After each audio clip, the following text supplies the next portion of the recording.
Assalamualaikum warahmatullahi wabarakatuh.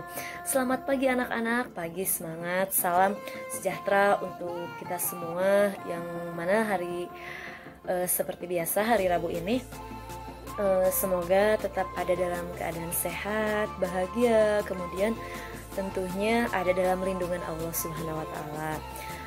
Salawat serta salam semoga tercurah limpahkan kepada junjungan Nabi Nabi Muhammad SAW, kepada para sahabatnya, tabi'in dan tabiatnya, dan kita sekalian sebagai umatnya. Nah, pada hari ini kita sebelumnya sudah melakukan berbagai praktikum ya, event praktikum di laboratorium, dari mulai pembuatan simplicia nabati, kemudian membuat makanan herbal, apa itu manfaatnya buat tubuh, kemudian membuat minuman herbal, dan sering sekali kita melakukan tanya jawab, presentasi, dan melakukan adapun beberapa stadium general yang sudah kita lakukan di berbagai event di produksi pengolahan perkebunan dan herbal ini.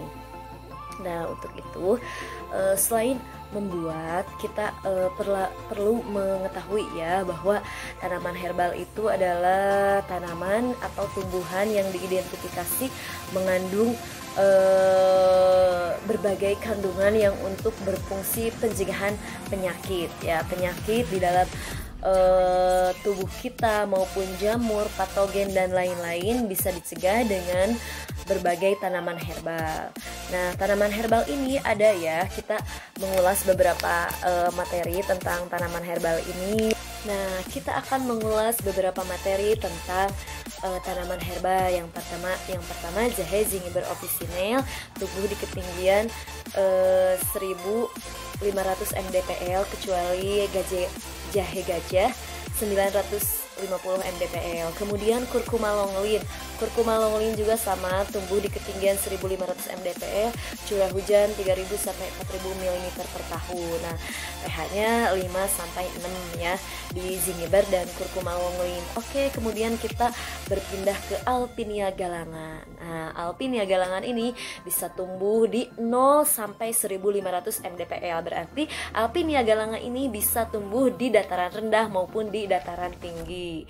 Kemudian kita masuk ke kencur. Kencur itu yang disebut dengan bahasa latinnya Kaempferia galanga, tumbuh di dataran rendah di ketinggian 750 mdpl atau sampai dengan 650 mdpl. Kencur juga memiliki pH ya. Ketika kita ingin menanam kencur tersebut harus memiliki pH 6,5 ya. Kemudian curah hujan 2500 sampai 3000 mm per tahun di Kaempferia galanga. Kemudian masuk kita ke temulawak Curcuma xanthorrhiza. Nah, Curcuma xanthorrhiza ini sama halnya dengan Curcuma longlin. Jadi tumbuhnya di ketinggian 1500 mdpl. Jadi kalau seandainya Curcuma xanthorrhiza ini tidak tumbuh di dataran rendah ya, hanya di dataran tinggi saja yang memiliki curah hujan kurang lebih 3000 mm per tahun. Oke, kita masuk ke yang disebut dengan untuk manfaat penuaan dini, yaitu adalah aloe vera. Nah, aloe vera ini dia tumbuh di lahan yang gambut, yang tahan dengan kekeringan. Nah, untuk pH-nya dia memiliki pH 7 ya, atau dengan 6 bisa ya, sesuai dengan kandungan unsur hara. Tapi lidah buaya ini tidak memerlukan air yang banyak ya, dia bisa tumbuh di di tanah yang agak kurang subur atau di tanah yang kering ya. Jadi dia bisa mempertahankan tumbuhan di lahan yang kering. Manfaatnya untuk apa, Ibu? Manfaatnya salah satunya yaitu adalah untuk mempertahankan penuaan dini, untuk memperlancar pencernaan, untuk mempertahankan kelembaban kulit. Jadi ini khusus untuk aloe vera ini, khusus untuk lebih manfaatnya untuk lebih hanya kecantikannya, lebih condong ke kecantikan, tapi untuk kesehatan lainnya ada ya. Salah satunya untuk minuman herbal bisa ya dibuat dengan cendol yang sudah dipraktikum di laboratorium.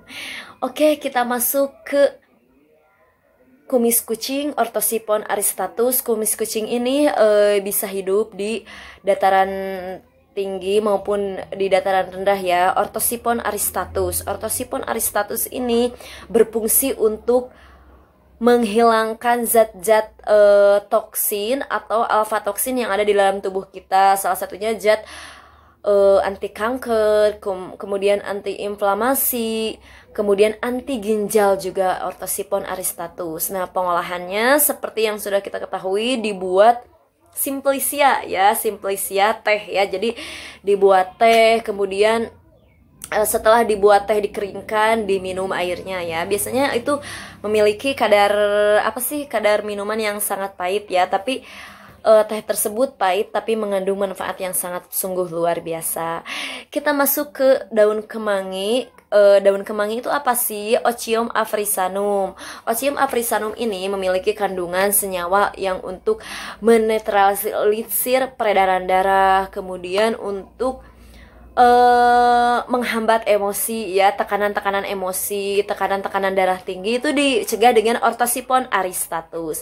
Kemudian bisa juga untuk memperlancarkan haid ya, atau biasa untuk para peserta didik perempuan untuk melancarkan datang bulan dan mengelola emosi tekanan darah tinggi di Oncium africanum. Kemudian kita masuk ke Citrus aurantifolia.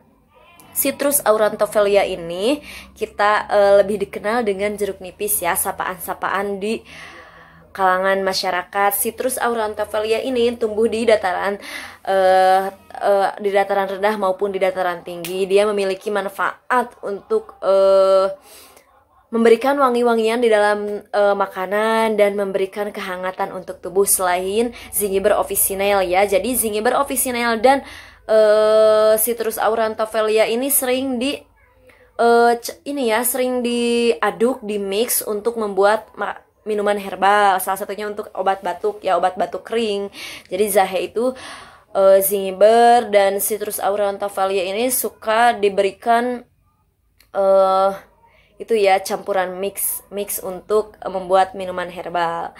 Kemudian masuk ke daun sirih piper beetle ya. Daun sirih ini yang kita ketahui, daun sirih itu bisa anti peradangan atau bisa menyumbat ketika pembuluh darah pecah. Jadi ketika pembuluh darah kita pecah maupun melalui sariawan ataupun melalui rongga-rongga tubuh kita, ini di piper beetle ini bisa disumbat atau ditahan dengan melalui pembuatan obat dengan piper beetle ya, piper beetle atau disebut dengan daun sirih. Kemudian temu ireng Curcuma aeruginosa ya. Temu ireng ini Curcuma aeruginosa dibuat untuk makanan olahan, bermanfaat untuk batuk kering ya. Jadi batuk kering ini bisa dibuat untuk barang siapa yang punya penyakit dengan batuk kering, bisa dibuat dengan membuat obat mix dengan jahe ya, dan Citrus aurantifolia tadi dibuat dengan Curcuma aeruginosa, dibuat ya minuman herbal. Kemudian temu kunci atau Beson gerbia rotunda.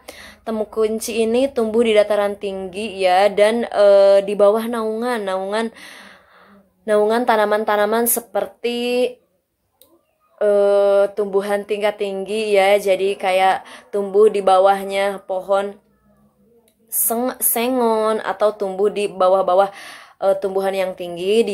Jadi dia tidak tahan dengan tanaman matahari yang langsung ke dalam tanaman tersebut. Jadi harus harus dulu si Beosen Bergia rotunda ini harus ada naungan ya. Jadi tidak langsung ada matahari langsung, jadi membutuhkan intensitas cahaya 200 sampai 300 foot candle tiap hari ya. Kemudian yang terakhir adalah Elatardia cardamomum, nah atau disebut dengan kapulaga atau yang disebut dengan sapaan masyarakat kapol ya. Jadi Elatardia cardamomum ini bermanfaat sekali ya untuk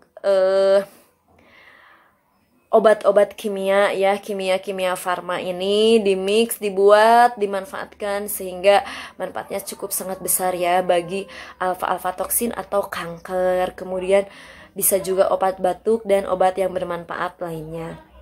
Nah, dalam tugas kali ini kalian itu harus membuat video. Karena Ibu tadi menjelaskan dari 1 sampai 12 berbagai macam tanaman herbal dan manfaatnya, kemudian fungsi berbagai olahan makanan dan minuman. Sekarang kalian tugasnya untuk membuat video penanaman Kaempferia galangan ya, atau dengan kencur. Nah, kalian membuat video Kaempferia galangan, mau dibuat video ataupun makalah, tapi bagusnya sih video ya, karena ini secara langsung selama 6 jam. Selama 6 jam ini kalian menanam 3 tanaman. Yang pertama Kaempferia galangan, yang kedua penanaman Curcuma xanthorrhiza dan aloe vera. Tapi Curcuma xanthorrhiza ini kayaknya udah sering ya kalian lakukan praktikum, jadi gak usah ya. Jadi yang pertama kalian harus melakukan penanaman Kaempferia galanga, aloe vera, dan Citrus aurantifolia. Jadi Kaempferia galanga, Citrus aurantifolia, dan aloe vera. Kalian harus melakukan 3 tahap penanaman di kebun kalian maupun di depan rumah. Kalian menggunakan seragam, gak usah menggunakan seragam ya, jadi kalian menggunakan seragam praktikum ataupun baju bebas. Yang penting manfaatnya untuk kehidupan kalian dan untuk keluarga kalian, sekaligus untuk membantu orang tua kalian di sana. Oke, terima kasih, tetap jaga kesehatan, jaga jarak, dan salam merdeka belajar. Assalamualaikum warahmatullahi wabarakatuh.